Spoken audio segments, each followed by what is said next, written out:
Welcome to Equilibrium. 5 things divorced parents must avoid. I work primarily with teens and families, so as you can guess, I see a lot of children of divorced parents. Over the years I've learned things divorced parents should avoid when raising teenagers. 1. Please don't talk badly about your ex-spouse. I realize this person probably hurts you, irritates you, angers you more than anyone else on the planet. I know that in many cases you cannot stand the thought of leaving your adolescent children alone with your ex because you're wondering what kind of ideas are being put into your child's head. If you complain about your ex in front of your kids though, you're talking about one of the closest people to them. You're confusing them. Most of us don't really understand that our parents are flawed until we're in our 20s.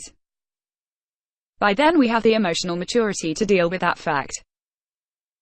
If your teenage child is told how horrible you are by your ex, or you tell your teen how awful their other parent is, you might be giving them something they are not yet equipped to handle. They feel like they have to do something as a result, such as take a side, harbor resentment, or try and mediate. None of these things are healthy for a teenager. 2. Encourage your child to spend time with your ex. A lot of teenagers detest going from house to house. This is particularly true if the houses are not close to one another.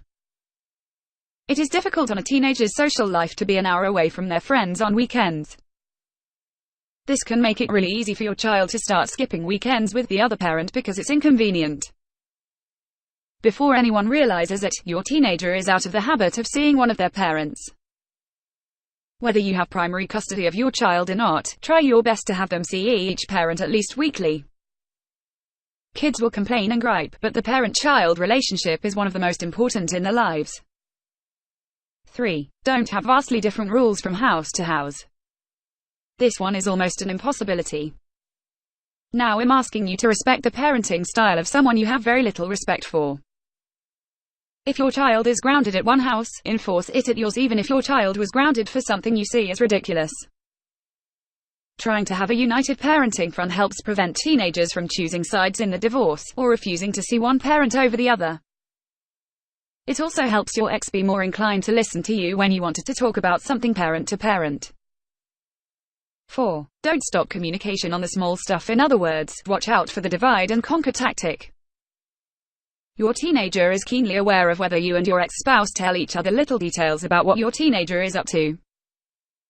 It is not uncommon for a teenager to get a no from one parent and then just ask the other for permission. One consequence of this is that you and your ex are now further divided on parenting than before. Another problem with this is that your teen is now starting to run the show, and teens don't always choose what's best for them. 5. Don't avoid your financial obligations to your child. When the divorce decree was signed, your financial obligations to your child were laid out.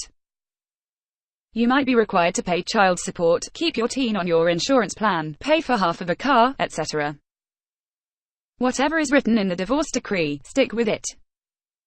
Be careful about making judgments about how child support is spent and then not paying as a result. Even if you think your ex wastes the money, if you don't pay, your child may be told you don't care about them. Also be careful not to go over and above what you're required to pay too often. I have seen this come back and bite parents. I have seen one parent almost blackmail the other into paying for all kinds of things that weren't written in the divorce decree. Once you start the precedent, it's hard to come back from there without your child getting upset at you. No matter how you look at it, co-parenting after a divorce is extremely difficult. Don't feel too badly about yourself if you think it's not going well. It takes a lot of work to be cooperative with someone you aren't fond of. In fact, this may be the biggest challenge of your entire life. At Equilibrium we provide traditional and/or horse-involved therapy with a licensed therapist and psychologist. If you're considering therapy to find the support you need through this unique and challenging period of life, or if you have additional questions about teen counseling, please do not hesitate to schedule time with me. I look forward to connecting with you and learn more about how I may be of help. Call now. Schedule session with Dr.